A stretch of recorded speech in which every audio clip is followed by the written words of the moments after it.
Hello guys, welcome back to my channel. आज धेरै दिनको बाद म फेरि एउटा सानो भिडियो लिएर आइरहेको छु। त्यो भिडियो चाहिँ के हो भनेपछि आज म अनबक्सिङ गर्नु जाँदैछु। सो अनबक्सिङ चाहिँ के हो भने DJI को मिनी 2 SE ड्रोन। सो मैले किनेको थिएँ अनि त्यो चाहिँ आज आइपुग्यो र अनलाइन अर्डर गरेको थिएँ, आज आयो।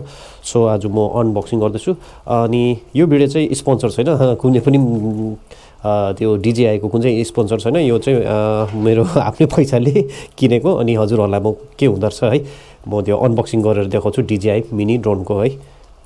सो मेरो सेटअप चाहिँ यस्तो छ बाहिरपट्टि एकदम खुल्लामा नेचर हावाको लिँदै अनि सो अनबक्सिङ।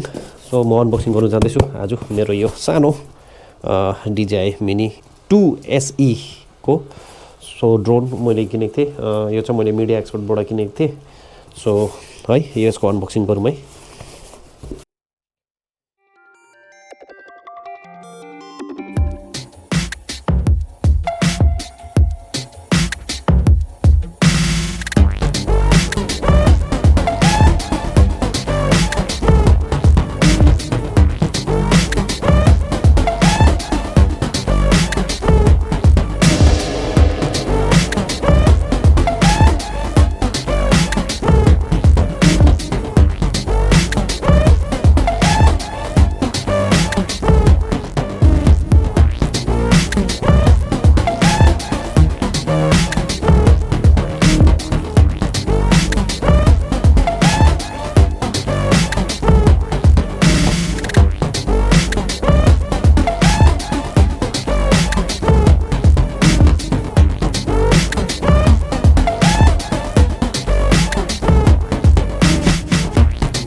सो आजको अनबक्सिङ यति नै थियो DJI MINI 2 SE को, किनभने मैले त्यो युट्युब च्यानलको लागि मैले ट्राई गरेको सानो वेट पनि कम्ती छ यसको 249 इन्च खालि हो, हेर्न सक्नुहुन्छ तपाईँहरूले, राम्रो छ।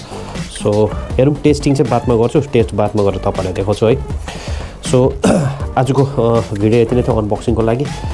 म छिटो नै नयाँ भिडियो ल्याउँछु, जति सक्दो म ट्राई गर्छु, किनभने मैले कामले गर्दा भ्याउँदिनँ कतिवटा भिडियोहरू बनाउनुको लागि, अनि त्यो भएर चाहिँ अलिकति ढिलो हुइदिन्छ मेरो भिडियोको लागि। जति सक्दो मेरो च्यानललाई सब्सक्राइब गरिदिनुहोस् है, नभुलिदिनु सब्सक्राइब गरिदिनुको लागि। सो आजको भिडियो यति नै थियो, फेरि भेटौँ नेक्स्टमा है। See you, by.